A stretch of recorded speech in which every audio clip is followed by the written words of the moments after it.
नमस्कार, आप देख रहे हैं कुबेर संदेश और मैं आपके साथ तरलिन सलूजा। आइए आज हम बात करते हैं नीमच की। नीमच नगर पालिका का तीसरा सम्मेलन शांतिपूर्वक रूप से हुआ। आपको बता दें कि नीमच का तीसरा सम्मेलन आज 16 जनवरी को बंगला नंबर 60 स्थित परिषद हॉल के अंदर आयोजित किया गया, जिसमें सभी भाजपा कांग्रेस के पार्षदगण मौजूद थे। सभी ने प्रस्तावों के ऊपर चर्चाएं करी।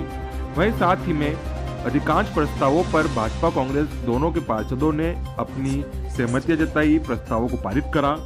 कुछ एक दो प्रस्तावों को लेकर बहसबाजियां हुई, खास चर्चा हुई, परंतु इस बार की परिषद बहुत ही शांतिपूर्वक रूप से हुई। दोनों ही भाजपा कांग्रेस के पार्षदों ने अधिकांश प्रस्तावों पर अपना समर्थन करा और शहर हित में होने वाले कार्यों को लेकर जो भी प्रस्ताव आए थे उन पर सभी ने एकजुटता से सहमति जताई है। देखिए पूरी खास खबर। में जो हमने कन्या जाली जो हमारा विद्यालय है महाविद्यालय, इसके लिए जमीन आवंटित की है ताकि यहाँ पर खेल मैदान बन पाए और बाकी अलग अलग जो प्रशासन की स्वीकृति वित्तीय स्वीकृति के जो हमारे प्रस्ताव है पारित हुए।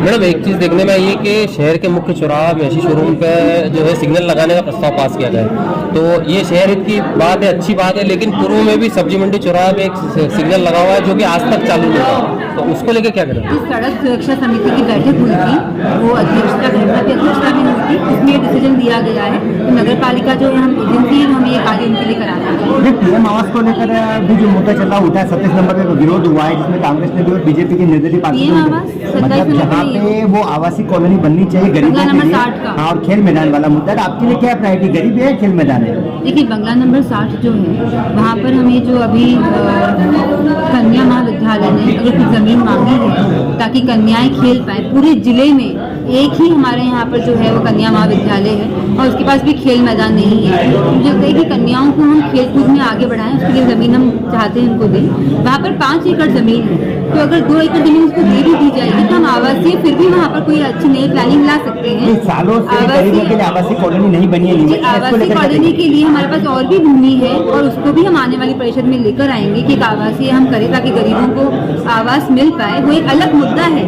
लेकिन कन्या महाविद्यालय अगर हमने जमीन मांगी है और अगर हम दे सकते हैं तो क्यों ना कन्याएं को खेलने के लिए कोई जगह प्रोवाइड की जाए।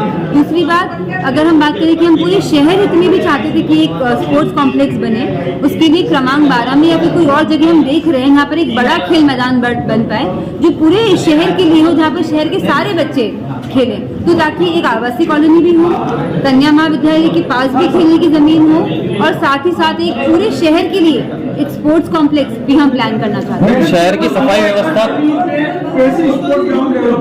उन्होंने जो डिमांड किया है, जो वहाँ पर जो हमारे पास आवेदन आया है वो हमारे पास कन्या महाविद्यालय से आया है और 2 एकड़ में वो बनाएंगे।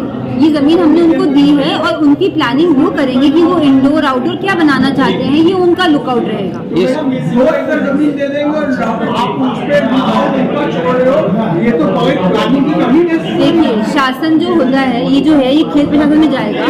ये जो जमीन है उसके बाद खेल प्रशासन जो है वहाँ से एक योजना तैयार होकर आएगी। खेल मंत्रालय है, वहाँ तक हम चाहते हैं कि खेल मंत्रालय यहाँ पर एक अच्छी प्लानिंग लाए, तो उसमें 2 एकड़ जमीन उन्होंने हमसे मांगी है, हमने उनको जमीन दी है। मैंने पिछले दिनों जालियां लगाई गई कि आपको लगता है आपका डिसीजन गलत है, इसलिए वापस हटानी पड़ी?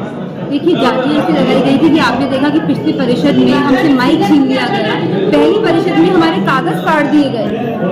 आप देखिए कि जो परिषद की जो हम संचालन करने में हमको इतनी दिक्कत आ रही थी कि हमारे हाथ से कागज फाड़े जा रहे थे और हमारे ही ओएस का से माइक छीना गया, तो आप बताइए कि हम उस स्थिति में क्या करते? क्या बैठक की गरिमा? डर हो गया था। आज भी तो परिषद का सम्मेलन अच्छे से हुआ है। देखिए, डर नहीं हुआ था, ये उसी वजह से जो पिछली बार हमारा शक्ति प्रदर्शन था और हम लोगों ने बहुमत से प्रस्ताव पास किए और हमने उनको संदेश क्लियर दिया कि आपकी ऐसी बदतमीजी हम बर्दाश्त नहीं करेंगे, किसी भी लेवल पे बर्दाश्त नहीं करेंगे।